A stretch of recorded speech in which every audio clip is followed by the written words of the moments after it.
Amis internautes, salam alaikum. Veuillez vous abonner sur votre chaîne Dakar Plus et n'oubliez pas d'activer la cloche de notification. Vous aurez des informations en temps réel ici au Sénégal et à l'extérieur. jërë ngeen jëf amee fidèle internet Dakar Plus nuyu nañ leen bu baax a baax di leen ziar comme ça su nekk rek di kontaan également si jàkkaarloo bi comme ni ñu leen koy defal di leen toppal tout ce qui est buzz tout ce qui est actualité di ci ànd ak ñi nga xamante ni seen xam-xam da cee màcc lool tey nag ma seetsaat ko xam ne ndaanaan la kenn dootu ko laajte wante tamit kenn dootu ko présenté Sénégalais yi muy Serigne Bada Kéemaan le mara du peuple moom la ñu jàkkaarloo tey na waxtaan ak moom waxtaan bu am solo Serigne Bada maa ngi lay nuyu di la bàyyi nga nuyu mbokk internet Dakar Plus yi lay seetaan Serigne Bada maa ngi lay nuyu di la ziar. waaw ñoo ngi leen di fay bu baax a baax di wax asalaamaaleykum wa rahmatullahi taala wa barakaatu di nuyu sénégalais diaspora bi ak mboolem ñuy suivre ci internet bi ñu ngi leen di nuyu bu baax a baax nuyu Dakar Plus aussi ak technicien ak borom kër gi ñëpp ñu leen di ziar bu baax ci ngeen jëf. namoon nañ la de gëj nañ laa gis. waaw ñoo leen raw ñoo ngi nii ñoo ngi ci jàmm bu baax di sant bu baax a baax waaw tey la ko yàlla dogalaat incha allah mi ngi noonu waaw. alors sëñ Bada am na solo li nga xamante ne nag moo gën a nekk faar ci actualité bi moo di ki nga xamante ne moom moo di Mia Guissé ak borom këram bi nga xamante ne tàqalikoo na ak moom ginnaaw borom kër bi mu génnee ab audio vidéo du moins di wax ni que dafa gisul doomam dafa am lu ko metti def cri de cœur Sénégal yu bëri nag ñu ngi ci yee di yàbbi avant ñuy xuus naka nga gisee li nga xamante ni moom moo di vidéo bi jëkkër ji def. waaw vidéo bi moom ni ko ñëpp gisee laa ko gisee jàngat bi ma ci amoon personnellement xam naa ne. No Face xëy na dafa am lu ko metti ba pare tey xëy na ni ma ko déggee dafa mel ni ku amatul espoir ci boppam amatul espoir xëy na ci lépp meloon ni démb ni meloon ndax ñoom ñaar macha allah seen ànd neexoon na lool rataxoon na trop sax macha allah mais boo ko déggee dafa mel ni kuy tàggatoo daal. tàggatoo bëgg a dee wala bëgg a bàyyi. waaw wala kuy dénkaane ay kàddu ti voix mais man nga ni ma ko jàppee personnellement jàpp naa ne kii dafa amatul espoir ci li muy ci digganteem ak Mia ak xale bi daal moo tax xëy na mu waxee noonu mais xëy na li mu nekk xale la rek mais le temps passera loolu dafay jàll te jàpp naa ne day jeex parce que doom kenn mënu ko xañ bàyyi kenn mënu ko xañ ndey ndax moom ak Mia dañoo bokk loo xam ne fi mu toll mëntuñ koo séddoo parce que wax na ko sax ci biir waxam donc lim séq ak Mia fi mu ànd ak Mia loolu yaakaar naa ne ñooñu noonu góoru martaar yooyu di ànd ak Mia donc mënuñu mel noonu ci Mia loolu yàlla def na ko pare tu vois donc may wax ne yàlla def na dañu bokk lu mënta séddoo kon tamit Mia na delloo si xelam bu baax a baax te xam ne kii di papaay xale bi bëggante woon nan ba mu koy bëgg kenn seexalu ko lem moo ko xool ba mu doy ko mu bëgg ko ñu yàgg leen invité ay émission ñun ñuy toog fii di ko seetaan Mia wax na ko ci boppam nee na man moom yaayam àndu ci woon papam àndu ci woon ci sëy bi donc loolu lépp di gis nañ ko ci Mia mu victimisé parce que moom moo def confidence ne moom yaay daf doon souffrir loo papam di jooyloo yaayam ku dégg bëccëg donc loolu dootu ci duggati ça veut dire que kon ànduñu woon ci sëy bu mel ni xëy na man damay jàpp ne peut-être problème mu xeet lay doon ndax Sénégal xëy na duñu fonk affaire xeet yooyu xëy na kii maabo la wala nangam tu vois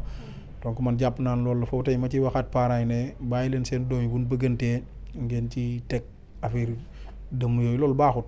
waaw bàyyi leen xale yi bu ñu bëggantee bu fekkee ne jigéen la bu bëggantee góor ngeen bàyyi ko parce que tamit sa doom fa nga ko war a wutlee jëkkër loolu da nga ko war a teel a tàggat ci bi muy nekk xale mu xam boppam xam mooy kan xam bu màggee ban façon jëkkër la war a am mais mënoo yor sa doom ci nu mu la neexee sa doom màgg tey dal ca la ko neex nga ne ko du fi am loolu tamit aussi mënta nekk loolu mooy fëtu parents yi c'est ça le problème donc foofu du ma ci yaatal du ma fa yàgg mais après dañ ci wax lu gën a yaatu tu vois donc ba tax na kii di Mia li No Face wax xëy na moom dégg na ko ba tax muy tontu parce que yaakaar naa ne bu fekkutoon ne déggu du tontu du ko jaral tontu mais nit lu ko jaral tontu rek ça veut dire laal na ko waaw laal na ko piqué na ko tu vois parce que No Face dafa ñëw Sénégal bëgg a gis doomam mënta gis doomam Mia tëj ay buntam bu wooyee doom ji du ko jël Mia du ko décroché donc message Mia da koy lire mais du ko wax donc waa ji séjour am jeex mu delluwaat Amérique bi mu delloo Amérique nag ci la def vidéo bi parce que ça fait 1 an mënta gis doomam donc yàgg na ci moom ba tax mu yuux xëy na bëgg a def vidéo bi aussi pour doomam xëy na bu màggee bu ko yëgee xam ne papam def na li mu waroon def waaye yaay ji moom moo ko empêché loolu nga jëriñul dara Mia jëriñu ko dara na bàyyi doomam muy gis papaam heure bu ko bëggee gis mbokki papaam ku am kër baay da nga am kër ndey loolu dina am leen lu mu def ci xale bi que moo gën yii ñuy def nii parce que yii affaire méchanté la affaire soxor la jëriñul dara quoi moom mi ngi ci carrière am di way kay mi ngi ci carrière am donc yaakaar naa ne du affaire doom moo leen war a boole ñoom ñaar tu vois ba tax na delloo si xelam bu baax a baax génn ci loolu mu nekk yooyu da ko war a yombalal warul nekk loo xam ne da koy jafel parce que àdduna looy bañ ñu def la rek bu ko def nit suba moom xamul fu muy mujjee xamul ci lu muy dal donc na teel a génn ci yooyu man loolu laa koy mën a conseiller te xam ne xëy na No Face góor la ñoom ñaar seen diggante neexoon na tey neexatul donc jàmm moo ci war a am mu rafet àdduna amul solo gis nañ fi ñu fi sëy lu yàgg am ay doom yu bari te teewul tey dafa gën a rafet tu vois amuñu benn problème ci côté boobu te jàpp naa ne Mia yàlla may na ko Sénégalais yi bëgg nañ ko au niveau international nit ñi bëgg nañ ko tamit ba tax na kon war na defaraat tooginam bu baax war a defaraat nekkinam diggante moom ak ex jëkkëram chaque jour ñi leen dégg ci loolu baaxul ci xale bi mën na ko indil yeneen problème tu vois mën na yàq sax jàngam parce que xale bi day génn day yor téléphone day manipuler tu vois mën na ko gis wala ñu partager ko nit ñi Sénégalais yaa ma gën a xam dañu saytaane bàyyiwun kenn dañuy gis sa doom ñee ko soxor jàpp leen comprendre nga ñu koy cokkaas wan ko ay affaire yoo xam te ne yow tuur boppam tu vois donc loolu mën na ko traumatiser ba yàq léppam parce que moom xale bi defu leen dara yoonam nekku ci ñoom ñaar ñoo doon sëy kii xool morom ji seen nafsu bakkan ñu ànd ci ñoom ñaar am ci doom ji yoonam nekku ci seen bakkan nañ ko tegoon kon nan bàyyi seen caaxaan yi ñuy def ñi fi artistes yi fi nekk bëri nañ te nekkuñ ci yooyu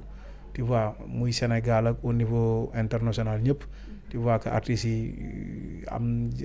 ay star ay sëy nañ te amuñu détails yi te Mia xale la te jàpp naa ne mi ngi ci carrière am kon na génn ci détails yi pour man lii kenn waratu ko ci dégg quoi vraiment moom moo war a jël xale bi sax yóbbu ko kër papaam yóbbu fii yaayi papaam nekk yóbbul ko fa ne ko demal nga yendu wala nga demal nga def fi kenn après bu paree ñu ñëw jël si la lan mooy loolu qu'est-ce que ça veut dire sax man comprendre ma quoi. est-ce que tamit li No Face def am na benn rapport à ce que ngeen di wax ni que dafa bëgg dafa yaakaaram dafa jeex ci delluwaat ak Mia wala dafay tàggoo parce que doomam la nam moom doomam la gëjee gis moom la réclamé wala mbedd mi mu ko waxee moom moo leen neex. xam nga guerre yooyu dafa neexut parce que nit bu téye sa doom rek doom dafa sax ci xol xañ na la lépp moo tax No Face bu leen ko condamné moom toog na 1 an doo ko génn 1 an dafa bëri am na yoo xam ne bu doon ñoom duñ muñ 1 mois duñ muñ 2 mois kon sénégalais yi nan bàyyi am complexe doomu aadama mooy lan mooy nit ki peut-être waykat la nit ñi bëgg nañ ko bu wootee mu fees mais loolu dara loolu àdduna la yem nan bàyyi complexe boobu tey xool nit ñi di àndeek ñoom ci jikko yu rafet nit da nga koy wax dëgg loo ko bëgg da nga koy wax dëgg mais man sëñ ba dëkkee man Maradi Peuple man du ma gone kenn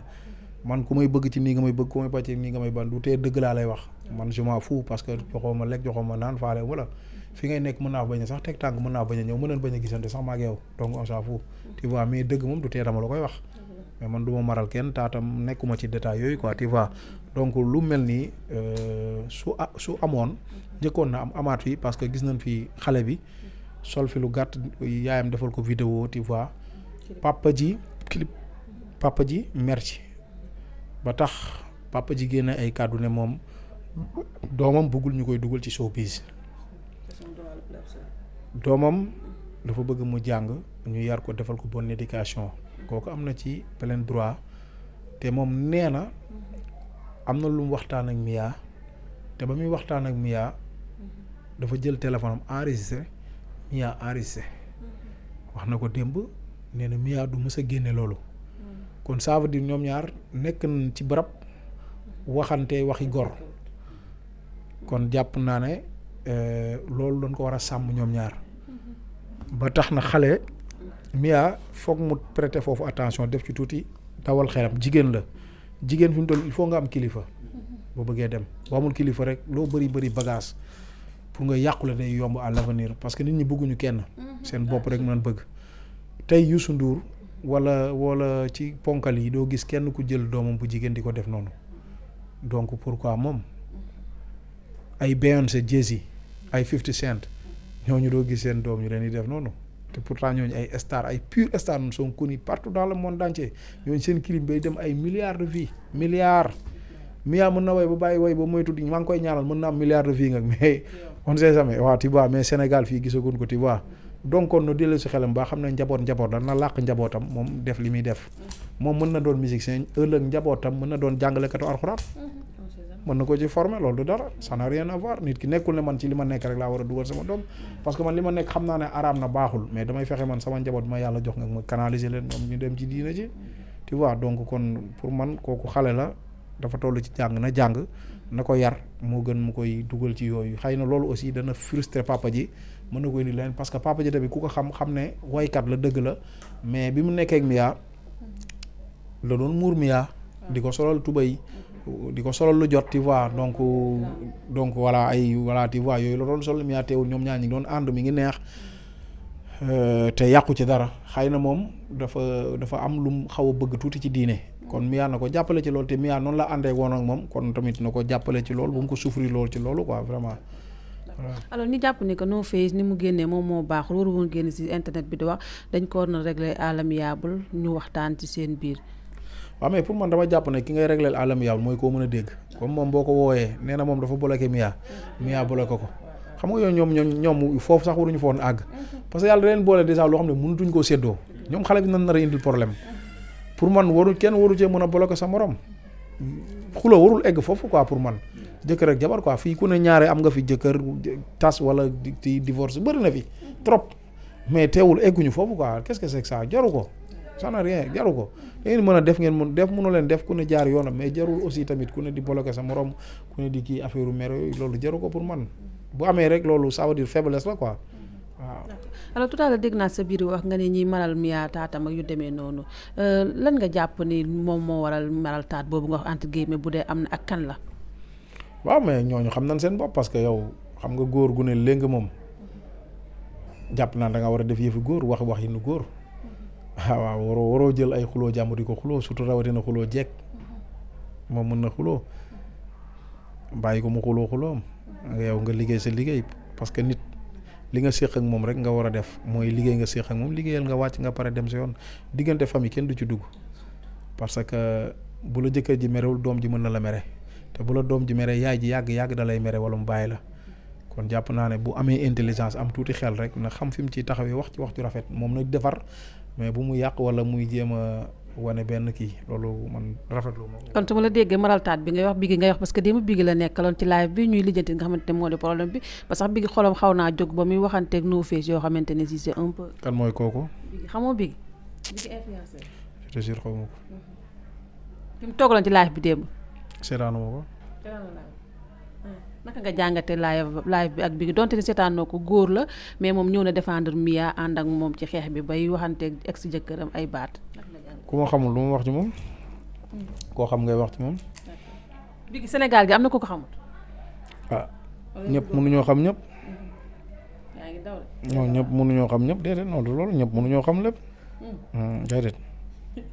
d'accord am na solo mais sëñ Bada affaire bi li ci gën a grave mooy que wiññeente sutura am na parce que Mia def na benn audio boo xamante ni si mi ngi ciy révélé comme quoi que dañ ko daan dóor ba pare julli sax mi kii du ko def l'autre la jëkkër ji ex jëkkër ji No Face ba pare dafay wane ni que dafa bëgg diine dafa bëgg ñu inculquer doomam ay valeurs yoo xamante ni yu diine la yu demee noonu wiññeente sutura bi est-ce que amoon na ci yoon. waaw xam nga ki génn moom ne doon ko doon dóor mu jaral ko muy jooy. loolu xëy na moom ni ñu ko doon def moom moo ko mën a wax jëkkër ji tamit taxaw na ne moom mosu koo dóor mosu koo def dara donc loolu ay détails la yoo xamante ne ñoom ñaar la parce que diggante jabar ak jëkkër moom ay dóorante yàgg na ci. waaw dóorante yàgg na ci te waa donte l'islam da koy tere donte tamit loi tubaab bi da koy tere mais ku ne xam na loolu yàgg na ci loolu mu ay détails la parce que ki nu dóor mooy bëgg ñu dóor ko rek ku bëggul ñu dóor la moom kenn du la dóor te waa. donc kenn ku ne ak ni ngay sëyee kenn ku ne ak ni ngay topp defee sa ménage yooyu moom ay détails la yooyu moom yaakaar naa du dara quoi pour man du dara vraiment parce que musul génn kanam gi band kanam gi ne waa ji moo ko gaañ fii wala moo ko def lii kon jàpp naa vidéo yu fi génnoon de. vidéo yu ñu dóor. supposons parce que loolu la ñu wax entre guillemets ñun nag leer ñu am ci certitude. voilà da ngay bàyyi ba am certitude man du may wax lu leer lu wóor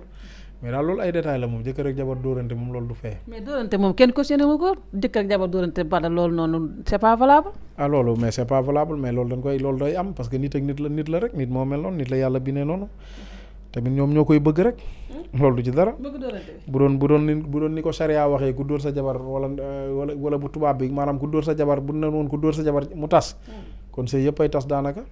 benn sëy du fi de mais bien sûr. kon nag jigéen ñaa ngi souffrir de.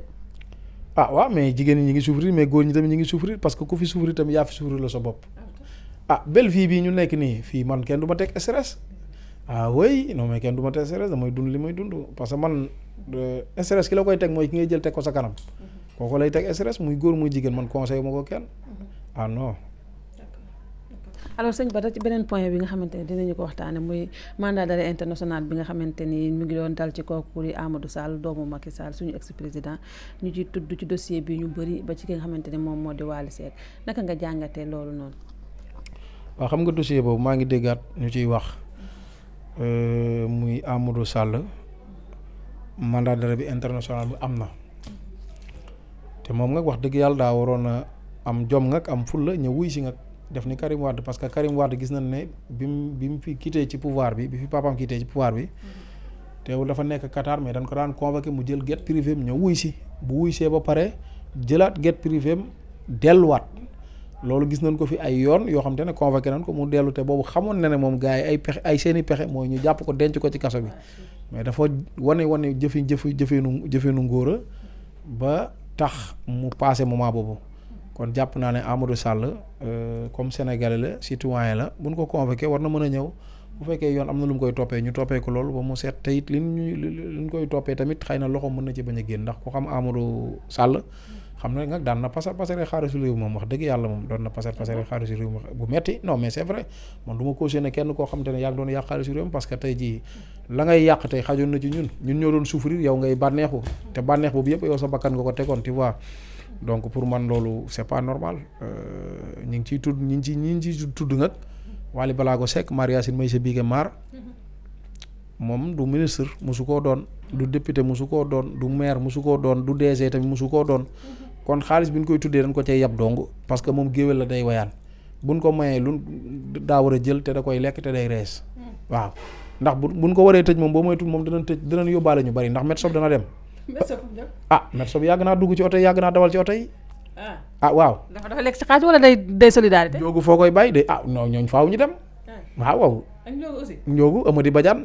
nga xam ne si kib la moom gesoo ko yóbbaale waaw. Amady nga xam ne foo gis Wally gis ko. Waaw ñooñu saa waay ñooñu foo leen dugal nga ban kaso nga leen dugal. gars yi waaw. ñaaxale loolu dewaale. yàlla nan bàyyi seen wax yooyu comme ñoom Amadou Sall nan amal affaire. nan dem jëli ji Amadou Sall bu fekkee ne mënuñu koo jëli nan jàng suuratu muñ te fàtte la waaw bu fekkee ne parce que bu fekkee ne moom booy bi li ñuy wax dëgg la dafa am passeport américain am nationalité c'est vrai que mënuñu ko jëli. su fekkee double nationalité la am tamit parce que dafa am nationalité sénégalaise ba pare. waaw non mais parce que Amérique ñaare ku fa am nationalité doo am nationalité sénégalais. donc faaw nga dindi benn bi téye benn bi.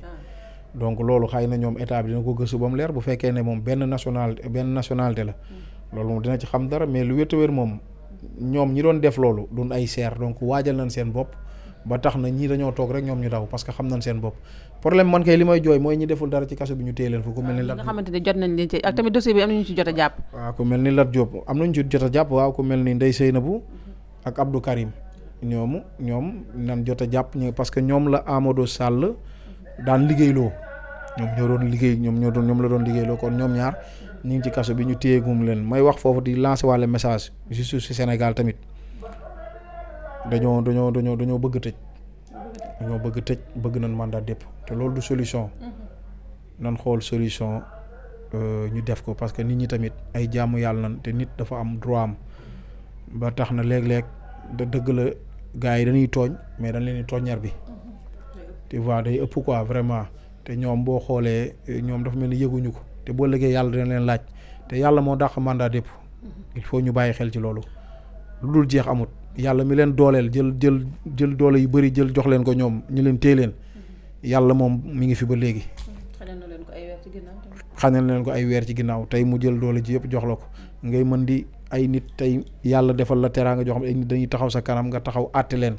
toog fëgg taabal ji ne diw te naa la nangam diw bàyyi naa la loolu yàlla defal la na nga ci bàyyi xel xam ne yow ki ngay àtte gënuloo ko mais yàlla moo doxee noonu jël coobareem lu ko neex defal la ko mandat dépôt yàlla am na nga de te moo gën a garaaw kon ñoom nan bàyyi xel tamit ci ñi ñuy àtte détenu yi xam ne kaso yi fees na kaso yi xat na kaso yi metti na détenu yi man bu ma leen déggee ba ñu tëdd seen kaso parce que ñenn ñi ñoo ko def ñenn ñi dañ leen tuumaal ñenn ñi xëy na wóor na wala wóorut mais ay gor ñoo fa nekk ay nit ñu baax ñoo fa nekk détenu yi li ñu bëgg mooy gars yi defal leen kaso yu baax ci àll bi defal leen ay tool buñ xëyee dem liggéey comme ni chinois yi def nga xamante ne tey sànc buñ am dañuy jël détenu yi yóbbu leen fa buñ delloo seen dëkk am luñ am seen teraanga parce que détenu yi am na ñoo xamante ne comme fait maison correctionnelle la kër guy yare la am na ñoo xam ne ñu ci bëri buñ génnee dañ changé am na ñoo xam ne nag duñ changé tifaax mais ñu ci bëri am na ñoo xam ne ci kaso rek nañ mën a defaroo mais tey defar googu tamit day ànd ak dara parce que ay poste vide rek mooy loolu yaa ma gën a xam merci beaucoup donc ba tax na gars yi loolu ñuy gëmm di ci nelaw man vraiment moo tax man mënuma respecter man autorité sénégalais man mënuma leen xool comme ay nit quoi non je te jure parce que man damay jàpp ne ñii mu leen gisee ñu xoju seen costume seen cravate yor seen bureau këj ku ne nii ñu ne nii joxe ay ordre man je me dis mais ñii non je me dis quoi parce que yow bi nga fi nekkee ba léegi 1960 ba léegi suñ kaso yaa ngi gën a métti à chaque fois yow yaa ngi ne yaa ngi doxal yoon te yow te man jàpp naa ne magistrat yi nekk Europe bu ñu leen indi woon Sénégal tey ne àtte leen gars yi bu ñu xoolee kaso yi dañuy génn ñëpp parce que dañ naan nii amuñu fu ñu leen denc il faut ñu am fu ñu leen denc ba pare doog leen àtte. kon condition de détention yi baaxul ndax yow nekkoon nga fa war nga ci xam dara. baaxul te pénitencier yi sonn nañ mënuñ ci dara parce que pénitencier yi double triple liggéey nañ leen jox parce que kaso yi ni mu feesee day metti ci ñoom. Imagine ko waroon a garder 3 détenus ñu jox la 400 personnes nga koy surveiller parce que kaso boo xam te ne 1800 1500 personnes la waroon def nga def ci presque 5000 personnes 4500 personnes kooku détenu day sonn mais pénitencier bi day sonn. est-ce que loolu kon lekk bi aussi tamit dina normal. non fii kaso Sénégal moom bu ñu la tëjee rek